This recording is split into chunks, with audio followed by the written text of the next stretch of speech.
We back with another episode of Da.chosen.ones, man.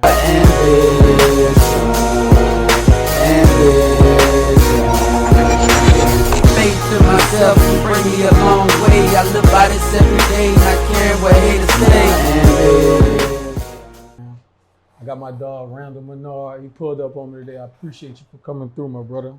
Appreciate you for having me, my boy. Man, he get to hollering about it. I did a little something, woo, man. Let's talk about it. Because at the end of the day, like, I feel like your story, from what I know, could help others who might go down that route. Because it ain't always going to be peaches and cream. So I feel like, shit, this is going to be another great one. So tell me a little bit about yourself, bro. Where you from? You know, where you grew up? Siblings? All right. I'm originally from Cecilia, Louisiana. I went to Cecilia all my life until high school. Got two younger brothers, Cameron and Christian. It was a battle going to Brew Bridge my high school years. It was a bickering because my mama went to Cecilia, my pops went to Brew Bridge, so it caused some tension in that household. Yeah. That's for sure. And it's crazy. You said it earlier, but I was wondering, I'm like, how the little brother was at Cecilia, but you went to Brew Bridge and y'all like real rivalries on some shit. Like, that's crazy. So, I mean, when you started playing sports, did you fall in love with it early? Was you kind of like a late bloomer? Or? So, the crazy thing is, I was a baseball player. That was my first love. I didn't play it in high school because the racial thing, you know, you go through. But I played all sports all my life. I started at 5, 6 years old, Pee Wee League, and we always were stacked. So it was I always had it in me. But the crazy thing is, I didn't know which parent I got it from. Right. Yeah. So, and we talking about what parents you got it from. So your mama and your daddy really, you know, did their thing like it's in your genes. So the stories I hear is my pops was just always that guy that talk smack, but I heard he was a great shooter in basketball. Mom played basketball, but I don't know where I got the football from. I don't. That's crazy.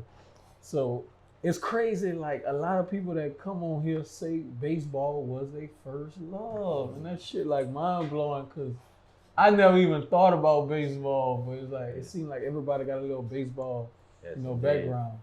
So what position you played in baseball? Ooh. Pitcher, first base, and center field. I used to like outfield because I used to run a lot. But baseball was my first love. I used to get called to play under other people's names when they would go play on select teams and stuff like it, traveling. So yeah, it was fun, bro. I swear. We would always be away on the weekend. Yeah. Get out of school. Sure. You ain't gotta go to school. Oh yeah, that was life. So you played junior high in Cecilia. Mm-hmm. What was your junior high career like? Was you like kind of behind, or you saw something in yourself early?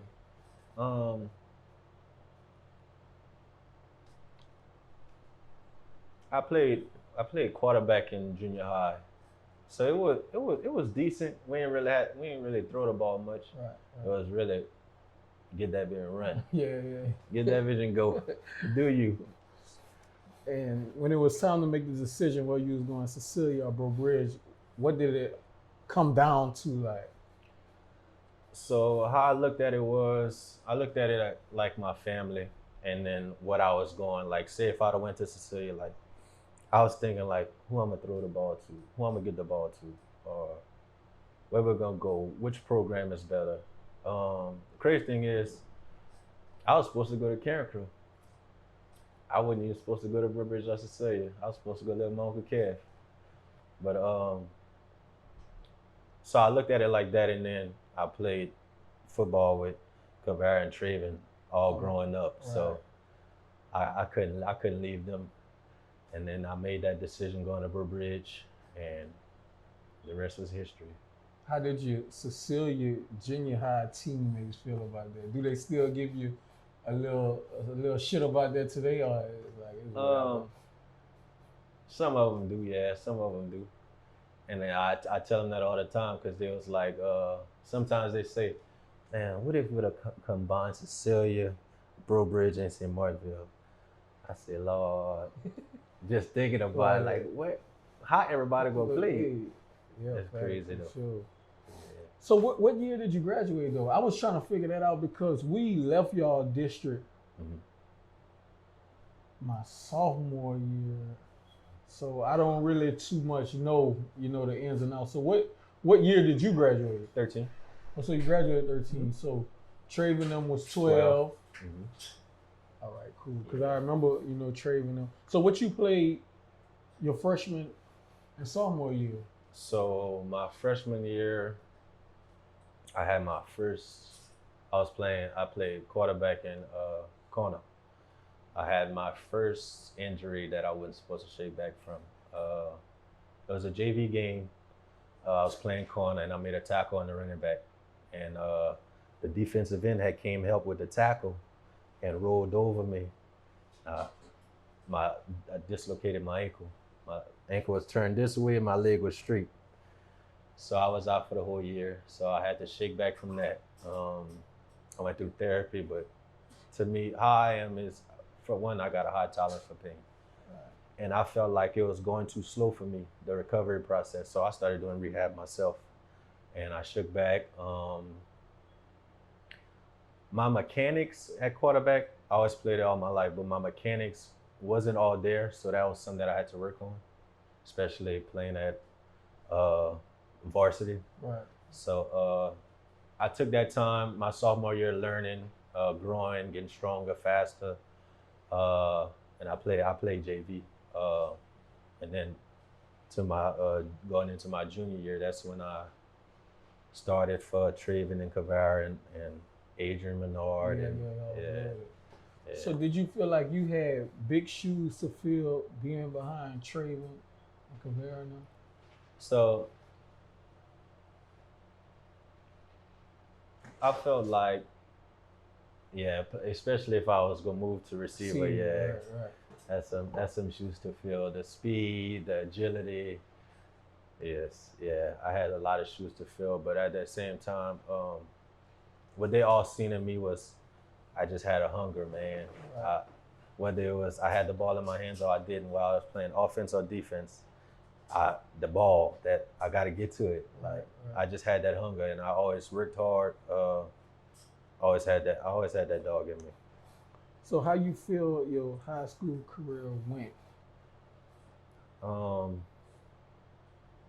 My junior year, I feel like that was one of my best seasons. My junior year, I starting quarterback. Was blowing out everybody we played. The only challenges we had were Turlins. Turlins beat us in the regular season. Blew out STM, and we was blowing out everybody in the playoffs till it came to Neville. I feel like my junior year was my best year in high school, and it was an eye-opener in high school. Because what I learned from that year, when y'all doing good, the people love you. Yeah. When shit goes to works, man, the love is not there. Especially being that quarterback. Everything. You gotta know every position, whatever they have to do. Some go wrong is blamed on you. Man, I remember like it was yesterday when we lost to Neville to go to the championship. It was Monday morning. They had to send me home. I almost got into 3 fights that day. People was blaming the game on me. Like the following. Yeah. So it was, that was, so that year, that was one of the parts of the reason why I changed my position. Because, I mean, it's something that I could handle, all the pressure, because I like the pressure on me. But at the same time, man, if you ain't got to deal with it, don't deal with it. Don't deal with it. But did Neville win it all that year? They beat Carr in the car. That was they had, I think that's who did Jones on crew, huh? Mm-hmm. Yeah. John Yeah. Turbin, Facts. all of them. So it ain't like y'all lost in no bullshit out there. Right. Yeah. So I mean, how did your recruitment pick up? Did you have offers after high school? So I had a couple of offers. Nebraska was recruitment. That's when Corey Raymond was there to recruit me at safety. Because so my senior year, I played quarterback, receiver, tight end, safety, and rover. So Corey Raymond was recruiting me at Nebraska. That's when he was at Nebraska. I was being recruited for a quarterback at TCU. LSU was recruiting me as an athlete. Had Nichols, Southern, and a couple of small schools. So my mindset, well, I let my pops get in my head. That was another reason. It was like no college is looking for no 2 or 3 quarterback. They're looking for pocket quarterbacks. That's when Mecklenburg and all of them was. Yeah. So me not knowing better, I let all of this get in my head and change my position, and that's why I didn't look forward as playing quarterback in college. So what I was gonna do, so what they wanted me to do, LSU wanted me to go to Southern for a year. After my first year, I have a great season. You come here and we'll play you at receiver or athlete. Right. So I get there at college, get there at summer training. It's camp time. It's going good. A big jump from high school for sure. More organized. The playbook is humongous. Doing good, learning the playbook. It was easy for me because I played quarterback, so that was something easy for me to catch up on. Especially learning everything that's going on while we're running it and this and that. I tweaked my hamstring. So after I tweaked my hamstring, this is when camp is over and you meet with the coaches and see if you get redshirted. So I ended up getting redshirted. So my mindset, all right, so y'all feel like I ain't gonna shake back from this. Y'all want to save me for more years. Y'all got this top receiver that's going in the draft. Y'all got nah, Willie was a freshman with me. Oh, okay. Yeah, Willie was a redshirt freshman. It was Lee Doss at the time. His brother Lonzo played at Tulane. He went to the league, played at Denver. Lee Doss was top receiver in the SWAC. And our quarterback, Dre Joseph, had some high chances of going to the league. So their main focus was their seniors, their upcoming seniors. And so I played with that chip on my shoulder. As soon as I shook back, you know how the scout team go against first I'm first D. Man, I swear every day it was bombs over bad there. Straight go routes. I was killing them. So it was like the first 4 games of the season I was redshirted. Kept doing my thing. They ended up burning my red shirt. I think I had 2 catches the first game. One of the top 3 receivers had got into some trouble, and they moved me up. So I started starting. I was the number 3 receiver. It was homecoming. We was playing Alcorn. I ended the game with 3 touchdowns, 2 receiving touchdowns, and 1 on punt return. We had blocked the punt, and I took it to the crib. I finished with 200 some yards receiving, and I started starting. After that, my life changed.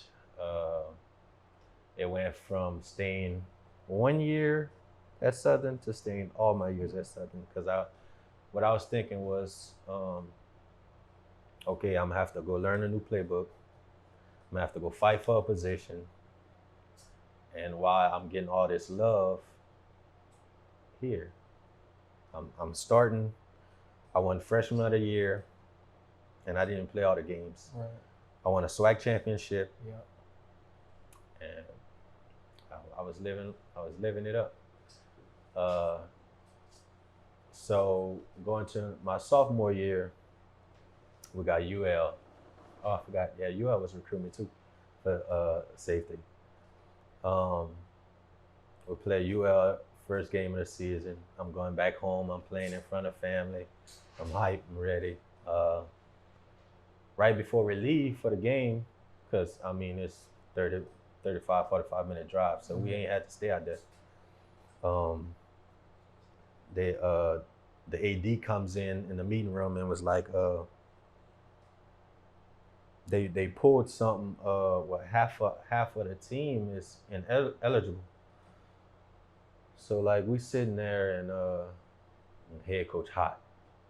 So they trying to get this situated so we go out there and play.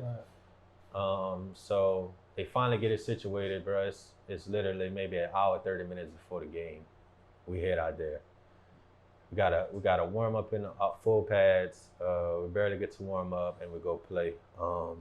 We end up getting the ball first, so kickoff. Kicked it out of the back of the end zone. First play of the game. So you know how on offense you get when you want to get your quarterback warm, you give like a hitch route or out route to get them warmed up, give them something short to throw. So we're on the short side of the field, and I'm running an out route. I break to run my out route, and the ball is underthrown. So I go back to try to catch it, and I felt a pop in my foot. I said, "Oh Lord, what it is now?" So I wiggle my toes, and then I step back down. But every time I step down, my big toe pops out of place. So I'm trying to shake it off. I say something wrong with my foot. So we go check on my foot, and I had the worst case turf toe. I tore some ligaments in my foot on that turf. Yeah. They told me I can tape it up and you can go back and play. So we tried that, but what I told them was like on the ball of your foot, every time I step down, it felt like it pops out of place, like it's a knot at the bottom, so it keep popping out of place. So that wasn't working. So ended up being out for the season. First play of the game, first game of the season, and I'm playing at home. At the crib. At the crib, bro. Cause I was looking at your stuff and it's like you played, but it wasn't like no full season. So I'm like, what's really going on? Like, Yeah. Look, I'm gonna read you a quote. Tell me how you feel about this. This is what Google say. Was a receiver for Southern University, known for his promising career and eventful struggles with injuries. Do you think that's the case?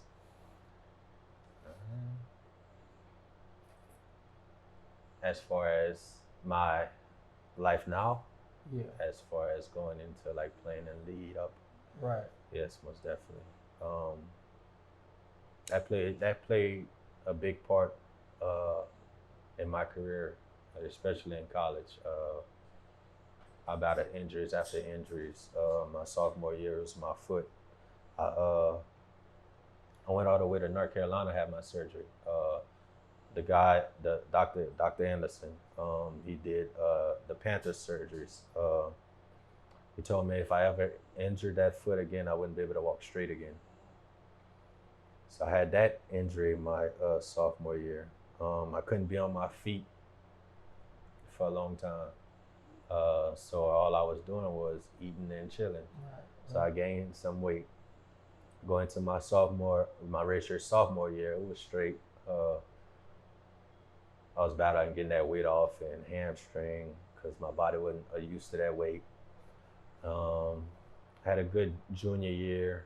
Going into my senior year, I had another career-ending injury. But you came out smoking. Or is that the next year? I came out smoking my senior year. Yeah, it came out. Was doing my thing. I got tackled. Rewind. My junior year, I got tackled, made a big catch against Jackson State. I got tackled on their sideline, got up, hype, talking shit. I got kicked in my shin by one of the players on the sideline. So when my adrenaline was rushing, I wasn't feeling it. Right. But days after, I would feel it, and I'm just thinking I got shin splints or something. Yeah. So fast forward into my senior year. I'm going to my senior year. I'm working out, training with Ken Anio, one of the best trainers in Baton Rouge, Zachary, Louisiana. So we do a lot of sand workouts, and for some reason I couldn't do one-legged sand workouts. It would always feel like a sharp pain every time I jump. So I didn't pay no mind to it. Didn't get it checked out. Going to my senior year, I felt amazing. I dropped that weight, killing shit. We play Alcorn at Alcorn, so I'm running a double move.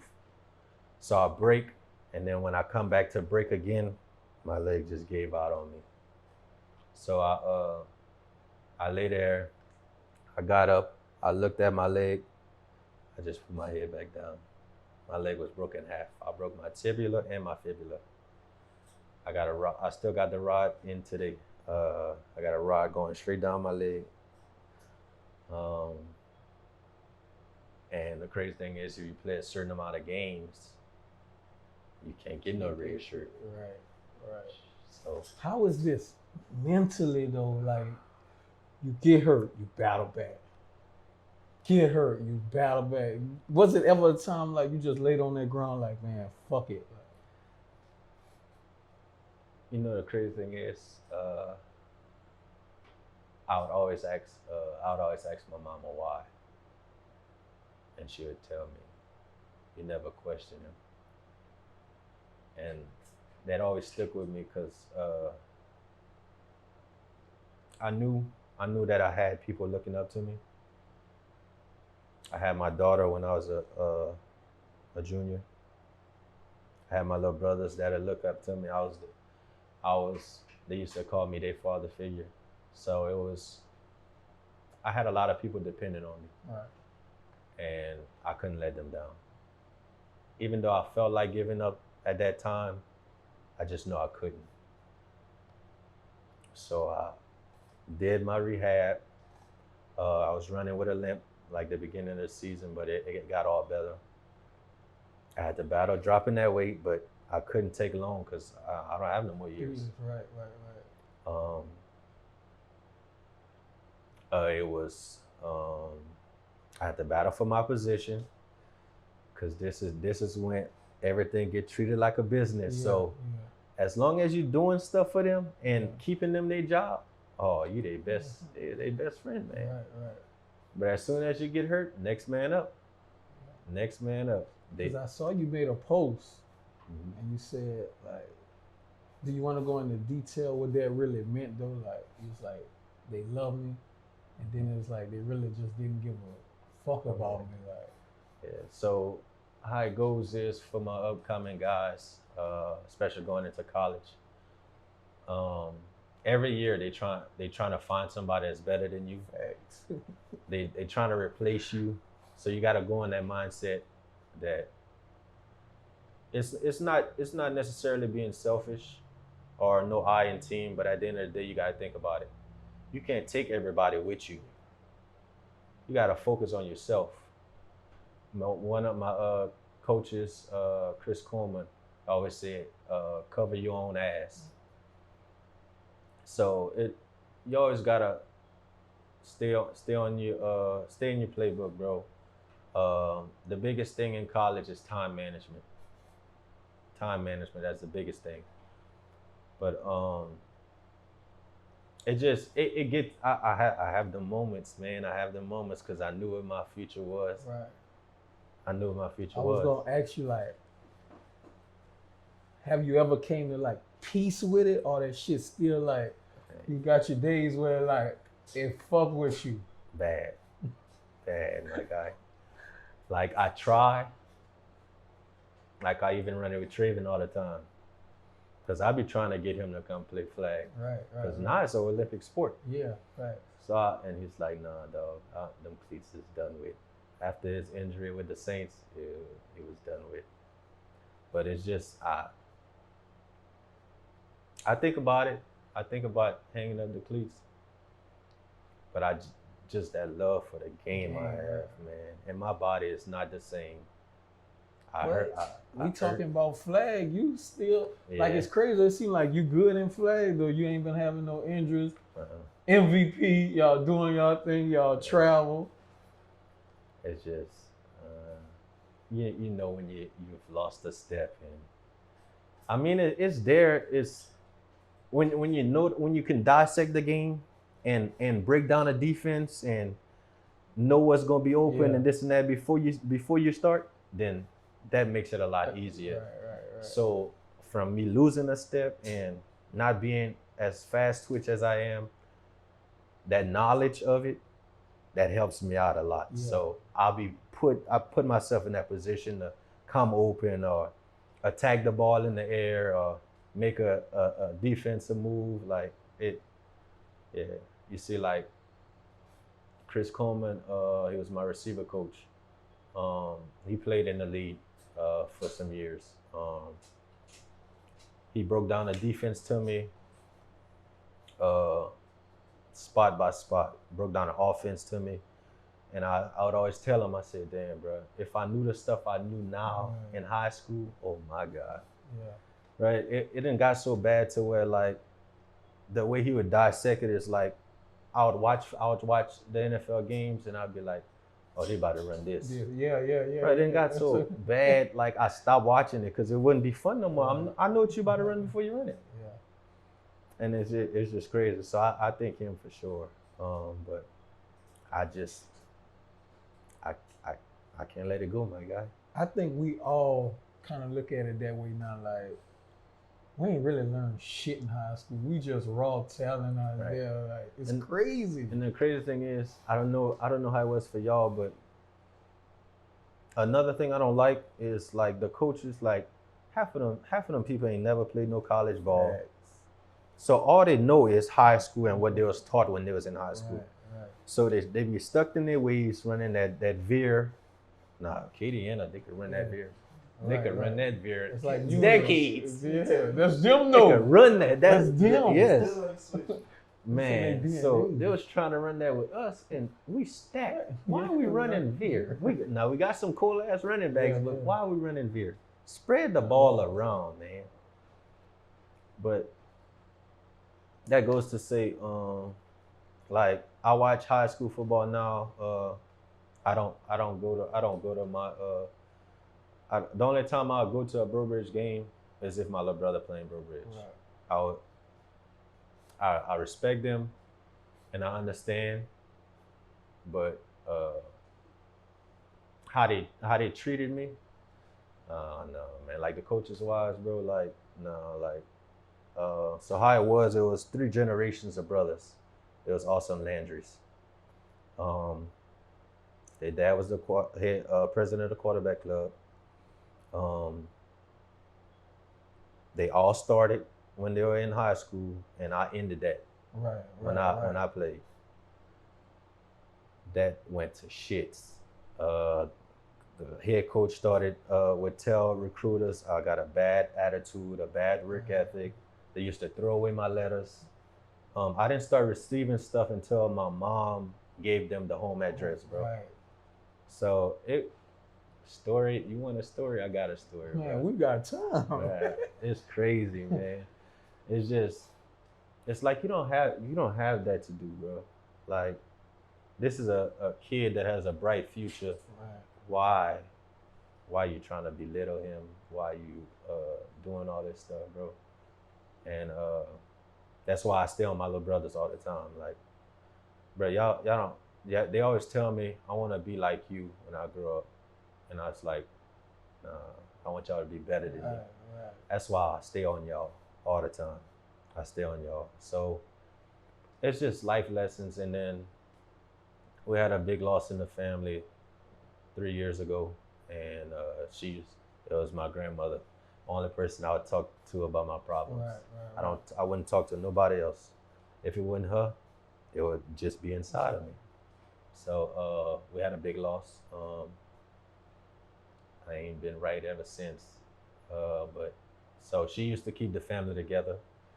Every holiday, everything is at her house. Yeah, that's yeah. I felt in those shoes, and I feel like people depending on me. That's why I can't never give up, bro. Yeah, facts. I feel that because it's the same thing. Like when my grandma died, she was 89. She lived a good life, boy. But everything, like that's the house. Everything, every Christmas, everything. So now it's like, now I got this shit. Like, I feel like you, I gotta keep the tradition going, keep the family going. You know what I'm saying? So I feel that 100. And I was gonna ask you, man, like you say, shit, your brother just signed D1. Like, what's the biggest advice you gave to him, and how was it watching him win a state championship? Ooh. I brought tears to my eyes. Like, I still train him to this day, and it brings tears to my eyes because my middle brother, he was a great shooter, bro. Great shooter in basketball, and he didn't get noticed. I mean, we're in a small town. He didn't get noticed, so he didn't get no offers. So we had sent him to like the forgot what it's called, but like you basically get another, like it's high school and college. Prep school. Yeah, we've been talking about that. So we had me and my mama had did this and got him into that, and try to give him another opportunity. Because I mean, one thing about me, I'm not gonna kill your dreams. Yeah, for sure. If you want to live your dreams, live it up. Don't let me stop you, and I wouldn't stop you. Right. I'm gonna support you. But he had a hot head like my pops. You can't tell him nothing. Once he get it, you can't, like. That's why we always would bump heads. You can't, like, he wouldn't take coaching. And from the baby, winning him a championship, he's supposed to win him one last year. Bro, he amazes me every time. Every time I see him, bro. I trained him and some of his partners that played on the team. His work ethic is 10 times better than mine. So how it is, so you know you always got that clown in the group. Yeah. You know you got that sassy one, and you got people that just want to learn and work. Right. So you know they get beside themselves, they laugh, and when going through drills and stuff like that. So what I did one day, I tested him out. I said, take off. So you run a 110 for clowning. Take off. He never said nothing, never made no face. He took off running, ran his 110, got back in the front of the line, and did his drill. I said, take off again. He took off. Never asked, after the workout, never asked me why. Never questioned me. I said, boy, your future is bright. And I love it, bro. He got that work in him. He'll go to camps. Water break. What a water break? He ain't going on the water break. He right there by the coach waiting for the next drill. That's what I loved about him. The only thing that stopped him from going higher is he got the height. He got the weight. He just don't have the build yet. And that's what we've been working on, his build. But the work ethic, he got it. Bro, he's a tackle with a skills footwork. Yeah, I was saying that. You can see it in basketball, like how you move on the court. Man, footwork like a skill player, bro. We went to I forgot what game we all went to, D-Lo.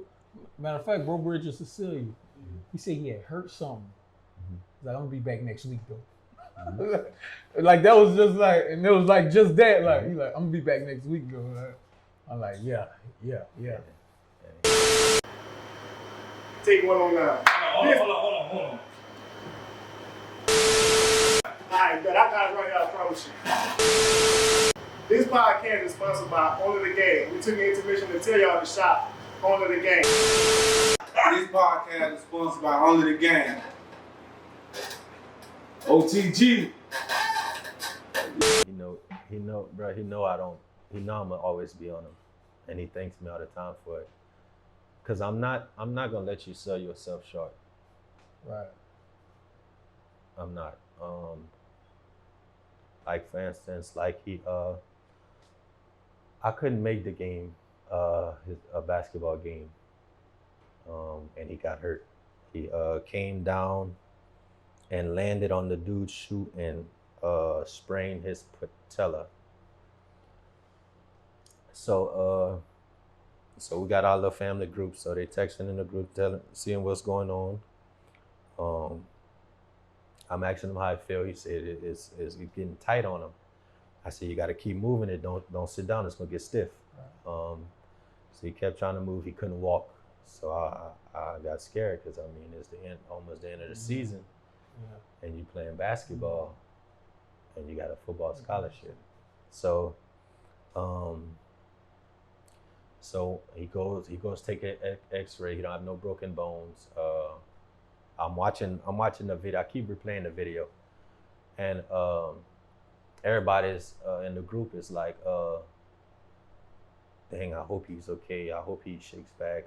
Hope it's nothing serious. Right. And I'm on his ass because he went up soft. Right. You could avoid that. Yeah. And he never questioned me.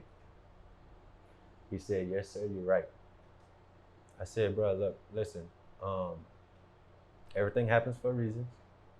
We never know why it happens, but we live and we learn from it. So he finally get his results, and they said he strained his patella. So thank God it was no ACL, MCL. Doctor said he gonna be out for a few weeks. When the doctor said that, I chuckled, and they was like, oh, like what you laughing for? I said, bro, he not gonna be out for a few weeks. I'm gonna give him a week off, and we're gonna get back to work. That must have been that week that we saw him then. That had to be the week. I'm gonna give you that week off, and we're gonna get back to work. That's crazy. I got him a compression sleeve. I told him keep that. You don't, cause they gave him a, like you tore your ACL. Right. They gave him a whole thing to where you can't move bend your. Right. It's not that. So why you got that on? Right. I want to get him a compression sleeve, and I told him start walking with that. If you can't put that much pressure on it, use your crutches, but you're not wearing that long that stuff to long your recovery. So all right, so you start doing it. So I'd have him in the house during that week. I was supposed to get him off. I got him doing calf raises. I said, you feel it? He said, nah. So I said, do a stretch where you leaning to the left. He said, I feel it in the inside. I said, okay. I said, all right, don't, I laid off on him for that week. Next week, we was getting ready like he had to report the next week. And now, I mean, he's 100%. Right, ready to go. He don't have no problems with it. He don't feel no pain. It's like it never happened. Right. So he's getting back and ready.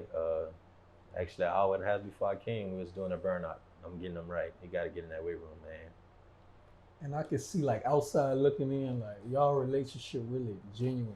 Y'all clown. I love when it's y'all birthdays. Oh, wow. Man, I be waiting on them folks. I'm like, man, them niggas crazy.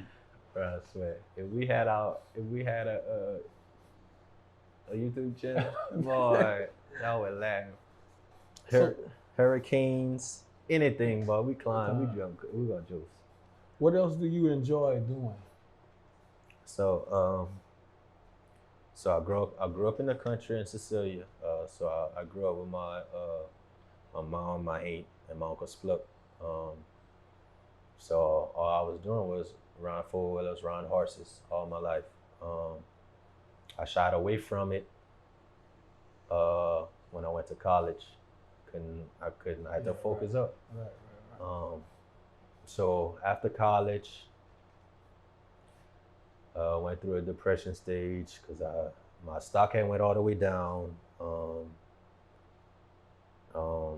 I lost a step. Wasn't getting no calls, so I was getting discouraged. Some guys that played at Southern before me hit me up. We're going to play flag football. That's how I ended up started playing flag. So I started playing that, build my confidence back up, was working back, getting to my old self, and I started going back to my roots, riding horses and stuff like that. So that's what I do now. The only time I go to the club is either when I travel or when they come get me out the house. Right. Bro, cause same shit, same people. bro, it's what I always tell my little brothers is get away from here, bro. It's a dead trap. Right. People smile in your face, but pray on your downfall. Right. And so I just stay out the way. If I'm not working or working out with my little brother, I'm at the barn or in the house. What's up, man? I asked you that because I see you be on them horses and shit.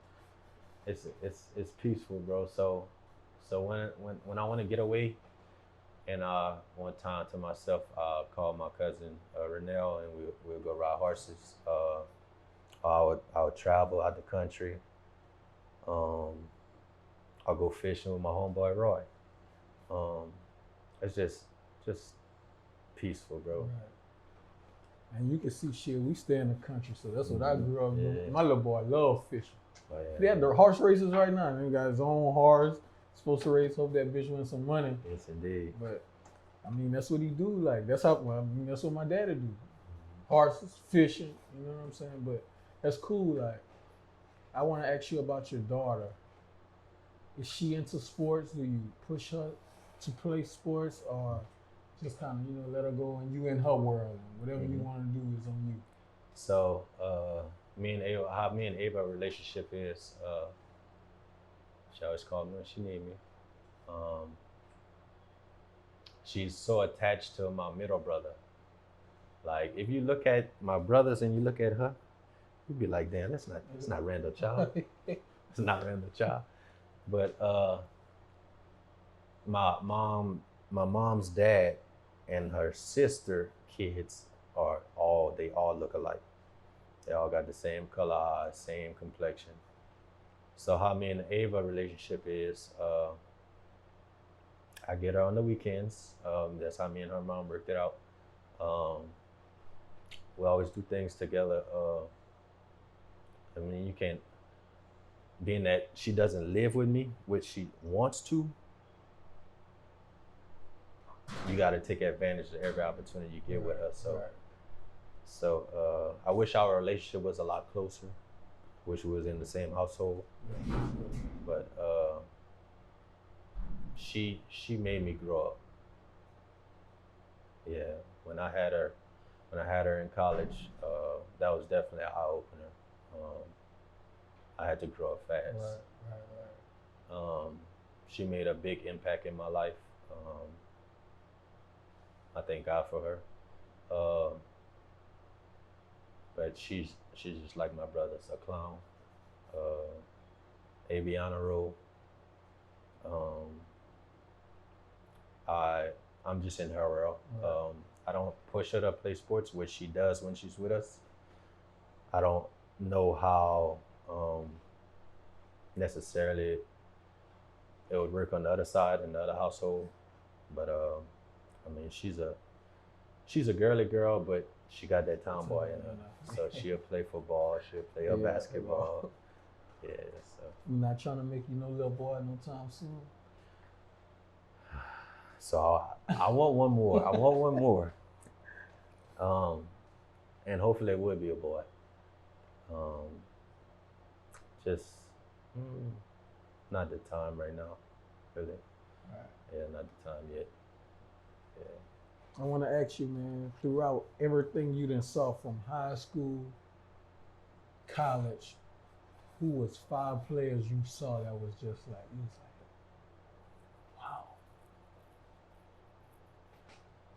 Since from high school, college, it could be a mixture, 5. however you want to bust it down. 5. I can't do an order, but I'm gonna do 5. There's no particular order.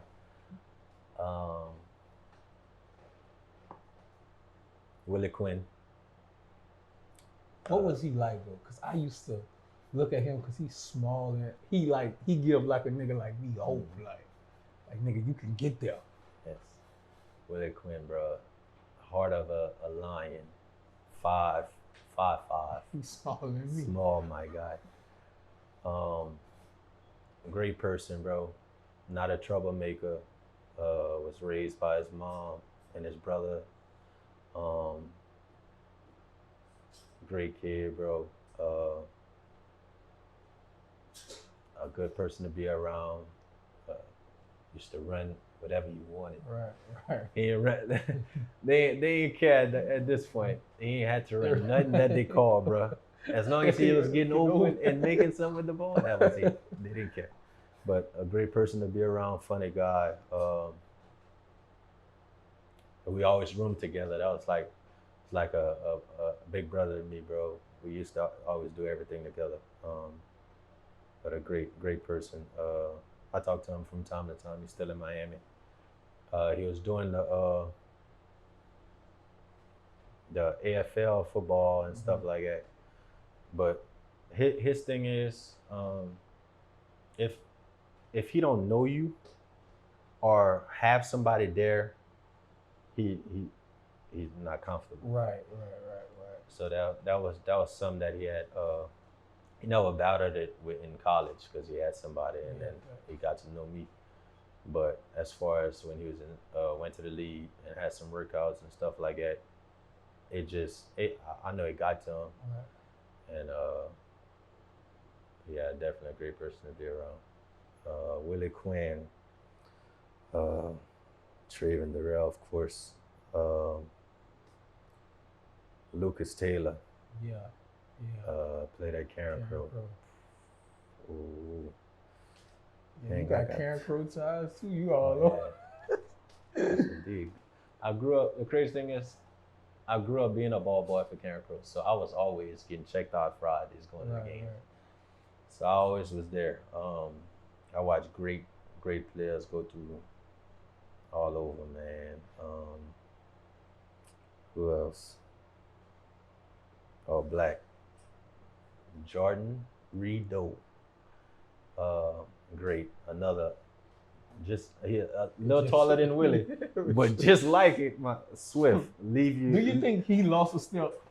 Oh no, he'll tell you he did, but lost crazy. A step. No, man. Nah, but my boy is getting old. My boy body do be hurting. But yeah, who I give the 5th spot to? And there's just no order. It's hard, bro. I've seen a lot of people. Great players. You could just still name some. You ain't gotta, if you just want to give somebody You clowning, you should have came to that bridge. Oh no. Never. You should have came to that bridge. Oh no. You'd have loved it over there. The bridge came to us. No, Cecilia came to us. Big Fines. Yeah. So we got that dog side of shit, you know what I'm saying? Like, so I can only imagine. Like, it really be showing though, like how different y'all is versus us. Like just them coming with that mentality, that swagger, like, well, the shit really different, like. And it's like, to be honest, a lot of the old niggas really hated us, like, you know what I'm saying? Like, but shit, right. We fuck with them. Niggas treated us like they kids. That's the first quote. Pizza. We gonna work your ass out, but we gonna show you we love you at the same time. You know what I mean? Like, shit was really all love. Like. And that's how it was. You see how they treated us, them old heads? That's kind of how it was for me in college. Like my freshman year, bro. Camp. Oh my God, camp. 2 days. You had full pads in the morning, full pads at probably 3 noon, hot as hell, 20-some periods, and 100-some degree weather. Oh, I wanted to go home every day. Every day, come get me. But being there my freshman year, it made me a better person. And then growing and seeing the new generation come, they had it so easy. Yeah, fact. Man, they could have drizzled. Yeah. They was having walkthrough in the gym. Man, we was out there full pads running, full pads practice, bro. Rain, sleet, or snow. Man, when they got there or walk through, it's drizzling. Man, what? Do got you soft. ever like how you say like how shit different? Do you ever like I know us, we sit down sometimes be like, bro, how the fuck we even did all that? Like it's crazy when you really, but it's like you become a robot, like you just that's your schedule. But now it's like, man, we really did all that. So what made it kind of easier for some of us? You see, I grew up with Kavara Holmes. Been trying to get Kavara. We done talk a million times. He still ain't get here. I'm gonna get him here for you. I'm gonna get him here. That be the hard thing. You gotta get him, bro. You gotta catch him. But I grew up with Kavara Holmes, another great player, bro. Great athlete. So he ran track all his life. Dog. Don't make no sense. Man, he was running a 46 in high school, bro. And then didn't even look like he was running. Jogging looked like I did. Boy. Bro, I watched this man get the baton one track meet. It was just over after that. Like, it might seem like a little 4x4 race. He get it. That's why I want to be like, what made you choose football? Like, I really need to talk to him. Like, I need to Gatorade, what it is, Athlete of the Year. Like, bro, that's crazy. Yeah. He, I don't know. It's crazy. Honestly, his dad did track, his mom did track, and he did track all his life. He also played football all his life. I don't know. I couldn't tell you. But yeah, I gotta get him. We need to discuss this. Yeah. But as far as going through all the stuff, like with the training, with football, it's like I grew up with Kavara, so I used to live there too. Right. Go house to house. But after we'd finished football practice in high school, that we wasn't done. We was going on the track. It was either going on the track or the levee. His daddy stayed on our ass, bro. We couldn't bring a C home. If we brought a C home, that was 1 lick. If we brought a D home, that was 2. If we had brought an F home, that was 5 licks. And you get your ass whipped. Right. So after track practice with the school, we're going track practice again, bro. So it got us. He prepared us for the life that we always wanted and that we live now. That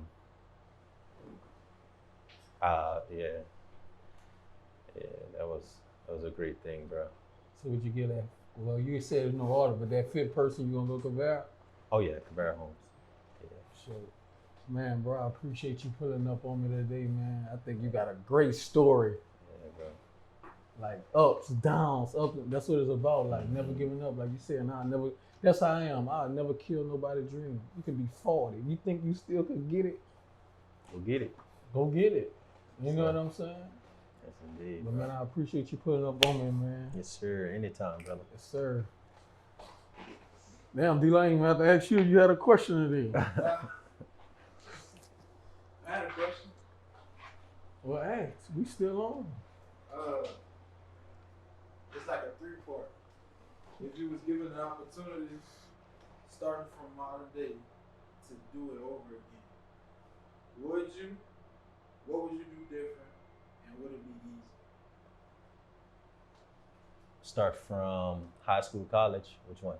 High school, starting today. Starting from your, I guess you say like senior year. From today, would you do it, and what would you do differently, and would it be easy? How I was taught is to never have no regrets.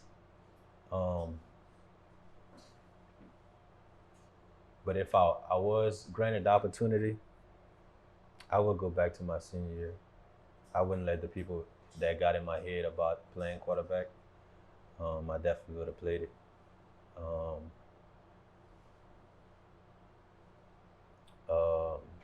After my freshman year in college,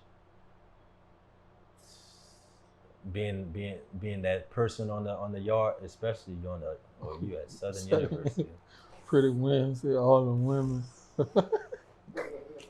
Being on the yard, and then being so how it was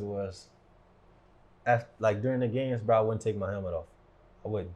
I'd be on the sideline. I wouldn't take my helmet off. If I wanted some water, I would slide it up, put some water, and I'll put it back down.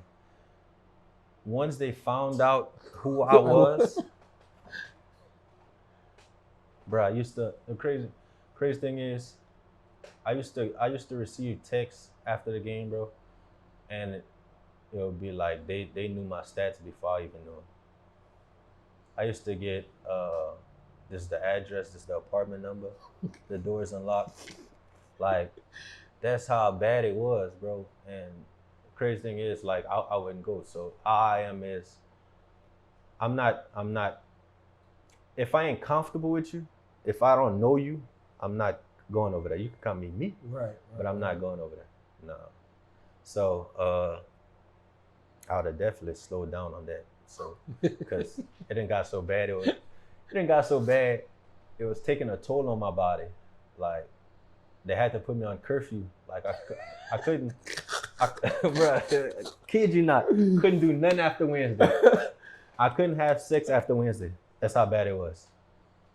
They had to put me on curfew, bro. They would literally come check my room. Curfew. And that, bro, I'll go to practice. So how it was, every year for some reason the times would change. So like my freshman year, we had it great. We would work out in the morning. After 12, 1 o'clock, we was done with school. Right. Then we'd do practice at 3. We'd be done. Do your little study hall, and the rest of the day is yours. Right. My sophomore year, where practice, they couldn't get it to where everybody had their schedule good enough. Right. Practice 5 o'clock in the morning, 4 pads, and it got so bad to where me and my roommates would play the game till 5 o'clock in the morning. Yeah. Go to practice, some days not go to class and sleep the whole day, or go to class, sleep, wake up at night, play the game till practice. That's how we set up our schedule. It kept changing, and then next year, practice at 11 o'clock at night. 11 o'clock at night practice. Man, that's crazy. Boy, you ain't had no time for life. That's why I say the biggest thing is time management, brother. So look, you was raw dogging. Oh no, you can't do that on the yard. On the yards, boy, they got them everywhere. In the coaches, in the coach's office. You go to the infirmary. Boy, I was going to the infirmary every month to get checked. But I'll make sure I can't have it, my guy. But condoms everywhere. I don't care how many condoms they got out. Raw dog, meat to meat. After